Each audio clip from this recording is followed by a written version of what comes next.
Xin chào bạn. Hôm nay, chúng ta cùng ngồi lại trong một buổi đêm thật yên. Ngoài kia, ánh trăng đang lặng lẽ soi xuống mặt hồ. Trăng tròn, nước lặng, mọi thứ dường như bất động, nhưng trong cái tĩnh ấy, vạn vật đang thở cùng nhau. Giữa không gian ấy, có một câu hỏi vang lên trong tâm mỗi người. Vì sao ta gặp người này, ở nơi này, vào đúng thời điểm này? Liệu đó chỉ là ngẫu nhiên, hay có một sợi dây vô hình nào đang dệt nên những cuộc gặp gỡ trong đời? Hơn 2.000 năm trước, trong một đêm trăng cũng sáng như thế, Phật Thích Ca Mâu Ni ngồi bên dòng sông Ni Liên. Ngài quan sát một chiếc lá rơi xuống mặt nước, trôi theo dòng, va vào hòn đá, rồi cuốn theo một cánh hoa nhỏ. Ngài mỉm cười. Trong khoảnh khắc ấy, Ngài nhận ra rằng không có điều gì là tự nhiên mà có. Chiếc lá rơi vì gió lay vì có khí nóng từ lòng đất nóng vì mặt trời sưởi ấm, và mặt trời có thể chiếu sáng vì có cả bầu trời giữ cho nó không rơi vào hư vô. Từng sự vật, từng hiện tượng đều tồn tại nhờ sự hiện diện của những điều khác. Ngài gọi đó là duyên khởi. Mọi thứ trong vũ trụ đều nương nhau mà sinh ra, không có gì là riêng biệt. Có người hỏi Ngài, vậy nếu mọi thứ đều có nhân duyên thì con người còn có tự do để lựa chọn hay không? Ngài đáp chậm rãi như gió thoảng qua lá sen. Con có tự do, nhưng tự do ấy chính là biết rõ rằng mọi hành động của mình sẽ tạo ra duyên cho tất cả những gì xung quanh.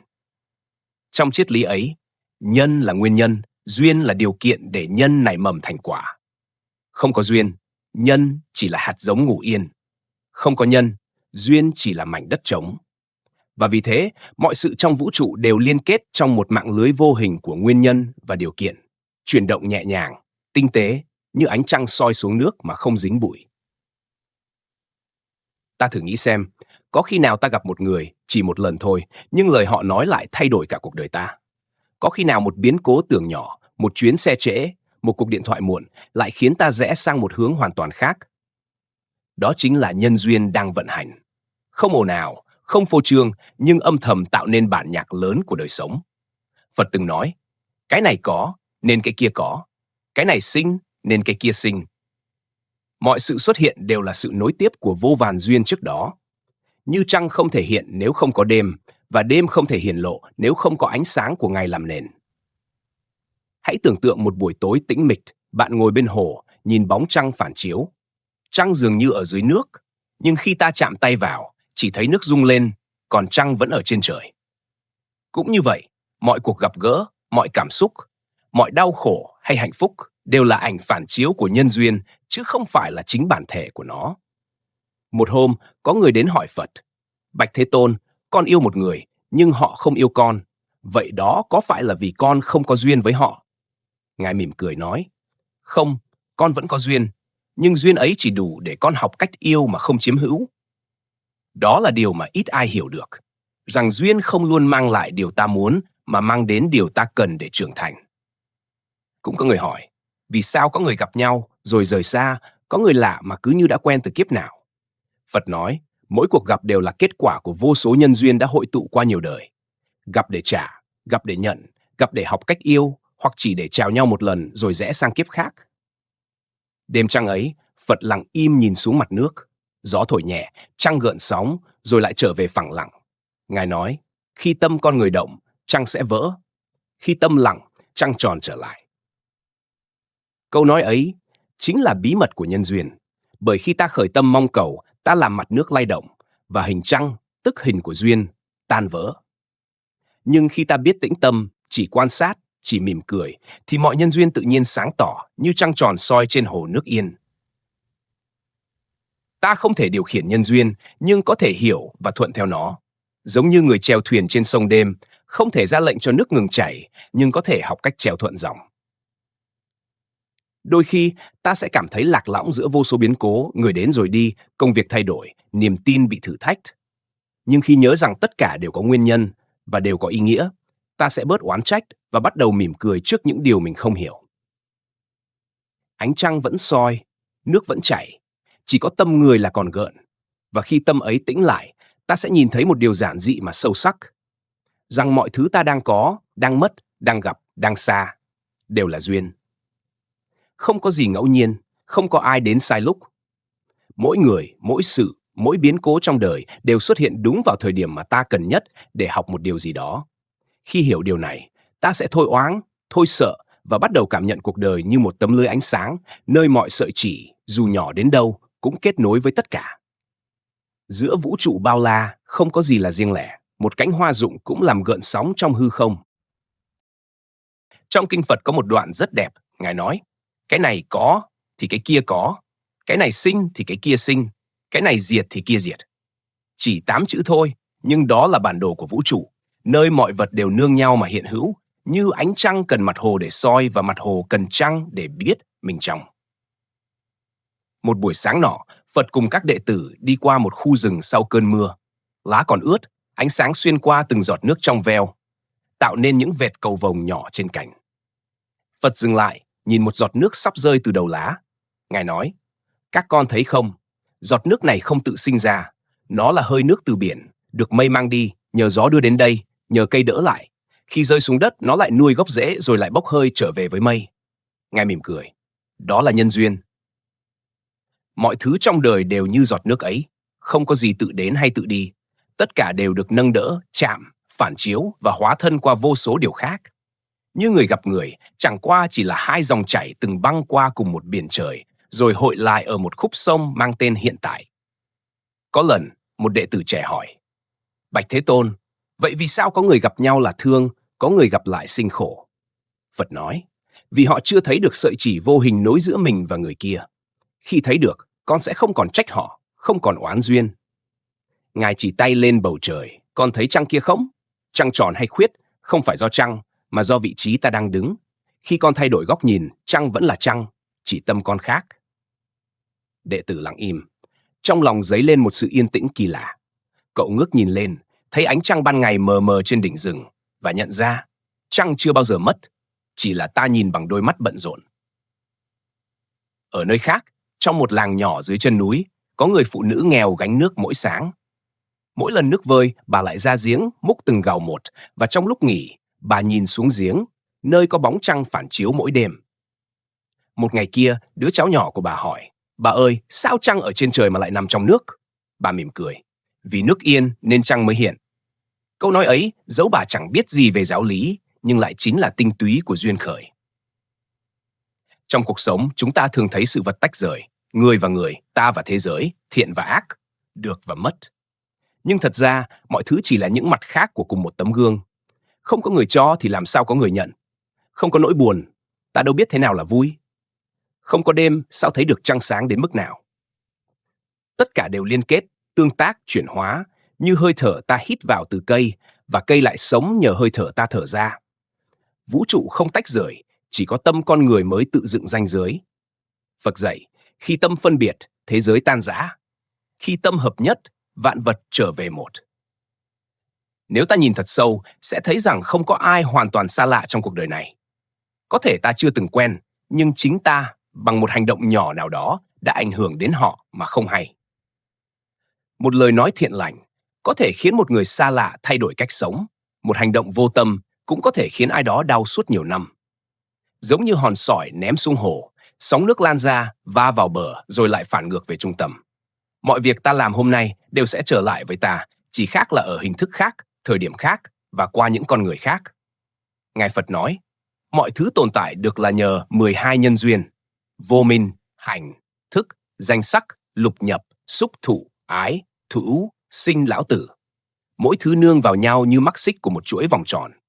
Không có vô minh, không sinh ra hành, không có thức, và nếu một mắc xích được buông, cả chuỗi khổ đau cũng tan.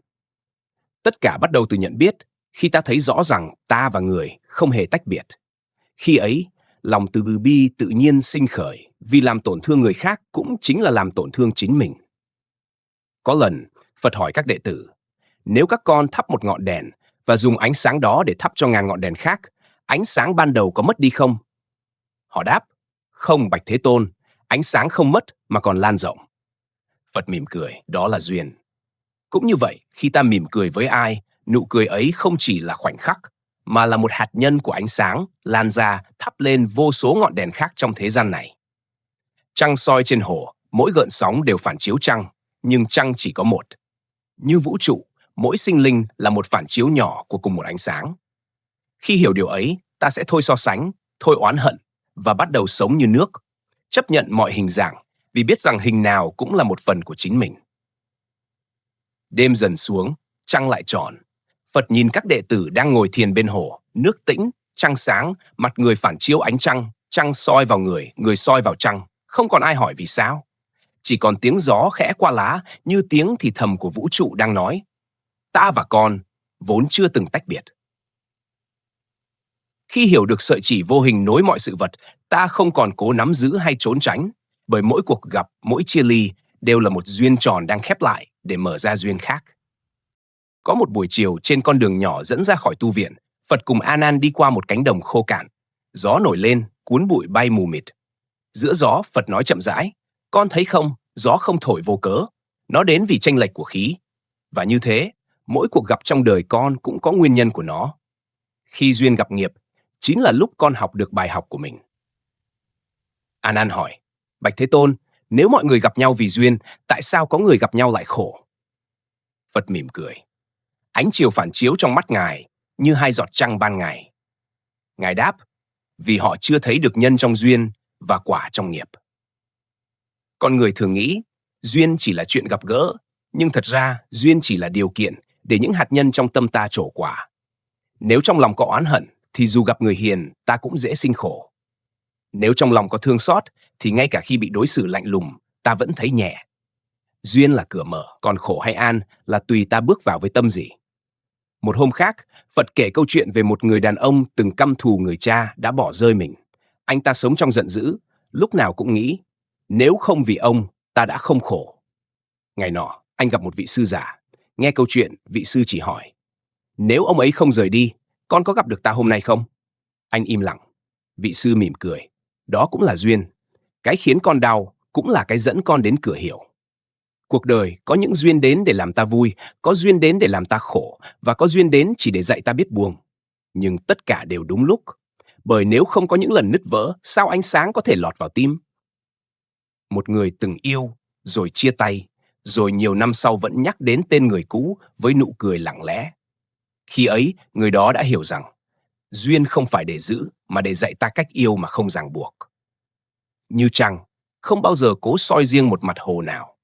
Trăng soi khắp nơi vì biết rằng ánh sáng không thuộc về một ai cả. Có những người đến đời ta như một cơn gió nhẹ chạm rồi đi, nhưng để lại hương của một mùa nào đó ta không quên được. Họ không đến để ở lại, mà đến để nhắc ta nhớ. Yêu không phải là nắm giữ, mà là hiểu được lý do mình từng thương. Phật từng nói, không có duyên nào là sai, chỉ có người chưa kịp hiểu. Ngài kể câu chuyện về hai chiếc lá. Một chiếc rơi xuống đất, một chiếc còn nằm lại trên cành. Chiếc lá dưới đất than: tại sao tôi phải rơi trước? Gió đáp: vì đất đang khát. Mọi sự ra đi đều có chỗ để đến, và mọi cuộc gặp đều có lý do. Chỉ là ta chưa đủ yên để thấy.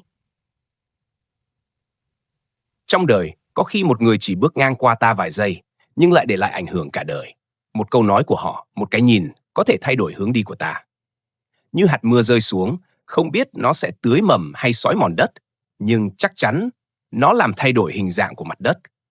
Mỗi con người cũng vậy, là hạt mưa trong dòng đời của nhau. Nhân duyên và nghiệp giống như hai sợi chỉ xoắn vào nhau. Một sợi là những gì ta đã làm, một sợi là những người ta gặp. Khi hai sợi ấy đan chặt, ta gọi đó là cuộc đời. Nhưng nếu nhìn kỹ sẽ thấy rằng mọi sợi chỉ đều mềm, chỉ do tâm ta siết nên mới thành nút thắt. Khi biết buông, chúng lại trở nên mềm mại và dòng đời lại chảy tự nhiên. Một đêm nọ, A Nan hỏi Phật: Bạch Thế Tôn, khi duyên kết thúc có cách nào khiến nó trở lại không? Phật im lặng hồi lâu rồi chỉ lên mặt trăng: con có thể khiến trăng mọc sớm hơn không? A Nan đáp: không thể, Bạch Thế Tôn. Phật mỉm cười: vậy thì khi đủ thời gian trăng tự mọc, khi đủ nhân duyên người tự đến. Việc của con không phải là níu trăng, mà là giữ cho tâm mình trong, để khi trăng trở lại, con còn thấy được ánh sáng ấy. Từ đó, A Nan hiểu rằng buông không phải là quên, mà là không còn cần giữ. Khi tâm không bị trói, mọi ký ức cũng trở nên hiền như gió, và mọi cuộc gặp gỡ, dù tan hay hợp, đều trở thành một lời cảm ơn. Trong đời, người chưa hiểu duyên sẽ hỏi: tại sao họ đến rồi đi? Còn người hiểu rồi sẽ nói: cảm ơn vì họ đã đến, và cảm ơn vì họ đã đi. Bởi nếu họ không đi, ta đâu biết mình có thể đứng vững đến thế nào. Nếu trăng không khuyết, làm sao ta biết đêm dài có bao nhiêu sao sáng? Phật từng nói với các đệ tử, mỗi người con gặp, dù làm con cười hay khiến con khóc, đều đang trả lại hoặc nhận về một phần duyên nợ từ vô lượng kiếp. Cho nên, đừng sợ khi ai đó rời đi, vì đi hay ở chỉ là một cách để duyên hoàn tất. Khi duyên hết, ta chỉ cần chắp tay, mỉm cười như người nhìn trăng đi qua đám mây, không mất, chỉ tạm ẩn. Duyên đến, không mừng, duyên đi, không khổ. Khi hiểu điều ấy, ta bắt đầu sống như trăng, soi sáng mà không dính bụi. Có một đêm, một vị tỳ kheo trẻ tìm đến Phật, nước mắt lăn dài. Chàng vừa mất người mà mình yêu thương nhất. Anh quỳ xuống giọng run run. Bạch Thế Tôn, con hiểu về duyên, nhưng lòng con vẫn đau. Nếu mọi thứ đều do duyên, sao buông khó đến thế? Phật im lặng rất lâu. Gió đêm lùa qua tán bồ đề, làm rung lên những tiếng lá khẽ như lời thì thầm của vũ trụ. Ngài nhìn lên bầu trời, trăng bị mây che một nửa và nói: Con có thấy không, trăng vẫn ở đó, chỉ là mây đi ngang qua. Cũng như nỗi đau, nó không thật là con, chỉ là mây đang trôi qua tầm. Chàng tỳ kheo ngẩng đầu. Trăng vẫn sáng sau màn mây xám. Phật nói tiếp: Chấp là mây, tâm là trăng. Khi mây nhiều, con không thấy trăng, nhưng trăng chưa từng mất. Buông không phải là quên, buông là nhìn thấy rõ điều gì đang nắm trong tay và nhận ra nó vốn không thuộc về mình. Giống như nước trong hồ, nếu ta khuấy lên, hình trăng vỡ nát. Nhưng nếu ta chỉ ngồi yên, hồ sẽ tự lắng và trăng lại soi xuống nguyên vẹn. Có người hỏi, làm sao để ngừng nghĩ về một người khi ta đã gắn bó bằng tất cả chân thành? Phật nói, đừng cố quên, vì càng quên, tâm càng khắc sâu. Hãy chỉ nhìn rõ rằng duyên ấy đã đủ. Mọi thứ trên đời đều có thời điểm của nó. Ngài kể, khi hoa nở, ong đến. Khi hoa tàn, ong đi. Không phải ong phụ hoa mà vì mùa đã đổi. Con người đau vì muốn giữ điều không còn hợp duyên. Nhưng vũ trụ có quy luật riêng. Khi một duyên khép, một duyên khác mở. Không ai bị bỏ lại. Chỉ là ta đang đứng sai cửa. Giống như trăng, đêm nào cũng mọc, chỉ là chỗ ta nhìn chưa đúng hướng. Nếu tâm ta còn chấp, mây sẽ mãi che. Nếu tâm ta biết ơn, trăng tự hiện. Một đêm nọ, Phật cùng các đệ tử dừng chân bên bờ sông. Ánh trăng phản chiếu trên mặt nước lặng, đẹp đến nỗi ai cũng ngẩn ngơ. Ngài bảo, các con thấy trăng soi trong nước. Nếu ta cúi xuống để vớt trăng, nước sẽ động và hình trăng biến mất. Nhưng nếu ta chỉ ngồi yên và ngắm, trăng sẽ soi càng rõ. Vậy thì có phải vì trăng rời đi đâu? Hay vì chính tay ta làm nước đục? Con người khổ không phải vì mất mà vì muốn giữ điều đã hết duyên. Chấp là nắm chặt tay quanh hư không. Càng nắm, càng đau, càng giữ, càng mất. Phật nói, tâm như bàn tay. Khi mở ra, nó đón nhận cả vũ trụ. Khi nắm lại, nó chỉ giữ được chút gió rồi mất. Một hôm, một người phụ nữ đến chùa mang theo bình nước vỡ. Bà khóc, nói, con lỡ làm vỡ chiếc bình quý. Con tiếc vì nó là vật duy nhất còn lại của mẹ. Phật cầm mảnh vỡ trong tay, nhẹ nhàng nói, cái bình không mất, nó chỉ đổi hình. Nước trong bình vẫn ở đây, đất nung trở về với đất. Cũng như mẹ con không mất đi, chỉ chuyển thành gió, thành mưa, thành ánh trăng con đang nhìn. Bà im lặng rất lâu, rồi cúi đầu lần đầu tiên nở nụ cười trong nước mắt. Buông không phải là quên đi người cũ, mà là chấp nhận rằng tình yêu đó đã tròn đủ. Không còn gì để thêm và cũng chẳng thiếu gì để tiếc. Vì nếu một điều gì đó còn cần ở lại, vũ trụ sẽ không để nó rời đi. Có những duyên đến như gió, mang theo mùi hương của một mùa. Khi gió ngừng, ta tưởng gió mất. Nhưng thật ra, nó chỉ chuyển thành hơi thở khác trong một vùng trời khác. Nếu ta đủ tĩnh, sẽ nhận ra, chẳng có mất, chẳng có còn, chỉ có sự chuyển hóa của duyên. Trăng vẫn soi, nhưng chỉ hồ tĩnh mới giữ được bóng trăng. Vì vậy, người học đạo không chạy theo duyên, mà chỉ lặng lẽ giữ tâm trong sáng. Giữ tâm sáng, thì dù duyên đến hay đi, ta đều an nhiên như mặt hồ không khuấy động. Phật dạy, người biết buông không phải là người không có gì để mất, mà là người hiểu rằng mọi điều mất đi đều chỉ đổi hình, như trăng đổi chu kỳ, nhưng chưa bao giờ tắt sáng. Và đó là điều kỳ diệu của nhân duyên. Khi ta buông một người, ta không đẩy họ đi, mà trả họ về đúng vị trí của họ trong dòng chảy vũ trụ. Cũng như trăng, khi rời khỏi hồ này, nó lại soi sáng một mặt hồ khác. Có những người đi qua đời ta như trăng qua cửa sổ. Họ chỉ đến để cho ta thấy rằng ánh sáng vẫn có thể đi vào từ nơi ta từng khép kín. Nếu ta biết ơn, duyên trở thành phước. Nếu ta oán, duyên biến thành nghiệp. Mọi thứ không nằm ở họ, mà nằm ở cách ta nhìn. Trăng vẫn tròn, dù ta nhắm mắt hay mở mắt. Cũng như tình thương, nếu đủ tĩnh, nó không phụ thuộc vào người khác, mà tự chiếu sáng từ bên trong. Khi tâm yên, ta nhận ra điều kỳ diệu. Duyên không chỉ là ai gặp ai, mà còn là mọi điều đến đúng lúc để giúp ta trở thành chính mình. Người khiến ta cười, dạy ta biết ơn. Người khiến ta đau, dạy ta thấu hiểu. Người rời đi, dạy ta trưởng thành. Tất cả đều là phương tiện mà vũ trụ dùng để ta tỉnh thức. Khi Phật rời khỏi chốn ngồi thiền, Ngài ngoái nhìn bầu trời lần cuối. Trăng tròn sáng đến mức dường như cả rừng Sa La đều tĩnh lại. Ngài khẽ nói, trăng chưa bao giờ đi, chỉ có mây chưa chịu rời. Khi buông, duyên không mất, nó chỉ đổi hình. Và khi tâm tĩnh, trăng hiện, đó là tự do thật sự, không nắm giữ, không sợ mất, chỉ mỉm cười và để trăng soi sáng từ bên trong. Đêm đã về khuya, rừng Sa La chìm trong tĩnh lặng, trăng tròn soi xuống, ánh sáng như tấm lụa bạc trải khắp mặt đất. Phật ngồi bên hồ mắt khẽ nhắm. Ngài không nói, nhưng ai có mặt nơi ấy đều cảm nhận được một điều, một sự yên tĩnh đến tận cùng. Không còn câu hỏi, không còn nỗi buồn, chỉ còn ánh trăng soi rõ từng hơi thở. Một đệ tử ngồi gần đó khẽ hỏi, Bạch Thế Tôn, nếu tất cả đều do duyên mà đến, vậy tâm có vai trò gì trong dòng chảy ấy? Phật mỉm cười, ánh trăng phản chiếu trong mắt Ngài. Duyên là gió, tâm là biển. Gió thổi đến đâu, mặt biển gợn đến đó. Nhưng khi biển đủ sâu, dù gió mạnh đến đâu, đáy vẫn lặng. Tâm người cũng vậy. Khi còn nông, một cơn gió nhỏ của được, mất, thương ghét cũng đủ làm ta chao đảo. Nhưng khi tâm đã sâu, mọi duyên chỉ lướt qua bề mặt, không còn khuấy động bên trong. Con người tìm kiếm bình an cả đời, nhưng bình an thật ra chưa từng ở đâu khác ngoài tâm mình. Khi tâm biết nhận, buông, biết ơn và lặng yên, mọi duyên dù đến hay đi đều trở thành ánh sáng. Có người hỏi Phật, thế nào là tâm an? Ngài đáp, khi gặp điều vui, không say, khi gặp điều buồn, không sụp, khi thấy người khác được, không ghen, khi thấy người khác mất, không mừng. Tâm an không phải vì đời yên mà vì con đã hiểu đời là duyên. Câu trả lời ấy dường như chính là bản nhạc nền của vũ trụ. Mọi thứ vẫn vận hành, nhưng người hiểu duyên sẽ bước giữa dòng chảy ấy như kẻ biết bơi trong chính nước của mình. Trăng vẫn soi, nhưng lần này không còn là trăng trên trời, mà là ánh trăng trong tâm người. Một ánh sáng lặng, không chiếu ra ngoài, mà chiếu vào bên trong, nơi vốn dĩ đã sáng, chỉ bị mây vô minh che phủ. Phật nói, người chưa hiểu duyên, nhìn cuộc đời như bức tranh bị cắt rời. Người hiểu duyên, thấy mỗi mảnh đều khớp với nhau một cách kỳ diệu. Khi ta ngộ ra điều này, ta không còn muốn thay đổi thế giới, mà chỉ muốn giữ cho tâm mình đủ sáng để nhìn mọi thứ rõ ràng hơn. Một đêm khác, khi các đệ tử đã ngủ, Phật vẫn ngồi yên. Gió nhẹ, trăng cao, tiếng côn trùng rả rích hòa vào nhịp thở của đất trời. Ngài khẽ nói, từ vô lượng kiếp, con người đã quên mất mình là một phần của tổng thể. Họ tìm duyên bên ngoài, mà không biết duyên lớn nhất nằm trong chính hơi thở này. Thật vậy, mỗi hơi thở là một nhân duyên.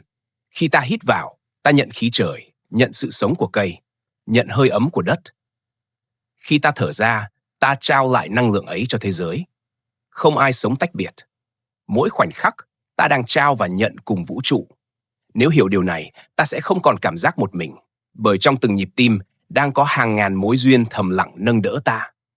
Giống như ánh trăng, trăng không nói, nhưng nhờ trăng mà nước sáng. Cũng như người sống có tâm sáng, họ không cần giảng đạo, chỉ cần hiện diện là đủ khiến thế gian dịu lại. Một hôm, Phật hỏi các đệ tử, nếu các con muốn thấy trăng trong nước, các con phải làm gì? Một người đáp, phải đợi gió ngừng. Người khác nói, phải đợi mây tan. Phật gật đầu rồi nói, còn ta chỉ ngồi yên và nhìn. Vì khi tâm dừng, trăng tự hiện. Con người cũng vậy, chúng ta không cần tìm bình an, chỉ cần dừng lại đúng lúc. Không dừng thân, mà dừng tâm. Dừng để thấy rằng, mọi thứ đều đang đúng vị trí của nó. Mọi người ta từng gặp đều có lý do để xuất hiện trong đời ta.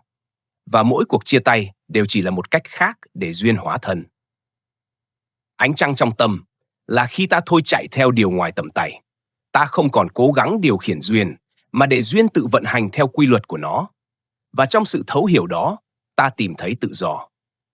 Phật dạy, tự do không phải là làm những gì con muốn, mà là không bị ràng buộc bởi điều con không muốn. Khi tâm không bám víu, con tự do ngay giữa trần gian. Và đó cũng là đích đến của nhân duyên. Không phải để ràng buộc, mà để nhận ra rằng ta vốn chưa từng tách khỏi toàn thể này. Ta không phải dòng sông riêng lẻ, mà là một phần của đại dương bao la. Mỗi người đến với ta chỉ là một con sóng nhỏ được sinh ra từ cùng một mặt nước. Một ngày nào đó, khi mây tan và trăng chiếu đầy trời, ta sẽ hiểu Chẳng có ai nợ ai điều gì. Mọi thứ chỉ là dòng chảy đang đưa mỗi linh hồn đến đúng nơi nó cần học, cần lớn, cần trở về. Duyên không phải để sở hữu, mà để soi sáng ta. Khi ta đủ sáng, duyên sẽ trở thành con đường, chứ không còn là xiềng xích. Trăng vẫn tròn, gió vẫn thổi. Dòng sông vẫn chảy về biển, và lòng người, sau bao lần đến và đi, cuối cùng cũng chỉ khao khát một điều: được yên bình với chính mình. Nếu hôm nay bạn đang nhớ một người, đang tiếc một mối duyên đã lỡ, hãy nhìn lên bầu trời. Trăng vẫn ở đó, như chính tình thương vẫn còn trong bạn. Hãy để ánh sáng ấy dẫn đường, vì mọi chia ly chỉ là khởi đầu của một lần gặp gỡ khác, ở một hình dạng khác, trong một kiếp sống khác. Khi bạn hiểu được điều đó, nỗi đau tan, trái tim mở và thế giới trở nên hiền lành hơn. Bởi bạn biết, tất cả chúng ta chỉ đang đi qua nhau để cùng soi sáng lẫn nhau, như trăng soi khắp mặt hồ. Mỗi hồ một bóng nhưng chỉ có một vầng trăng. Từ trăng, ta học được rằng, chỉ khi tâm đủ tĩnh, ta mới thấy được mọi sự đều có nhân duyên để hiện hữu. Cảm ơn bạn đã ở lại đến những giây cuối cùng của câu chuyện này. Nếu những lời dạy về nhân duyên khiến lòng bạn lắng lại đôi chút, hãy chia sẻ video này như một ánh trăng nhỏ đến ai đang cần tìm lại sự bình an trong tâm. Và đừng quên đăng ký kênh Tri Thức Cổ Kim để mỗi ngày ta lại cùng nhau lắng nghe, thấu hiểu và sống chậm hơn một chút, sâu hơn một chút giữa những nhân duyên kỳ diệu của cuộc đời này.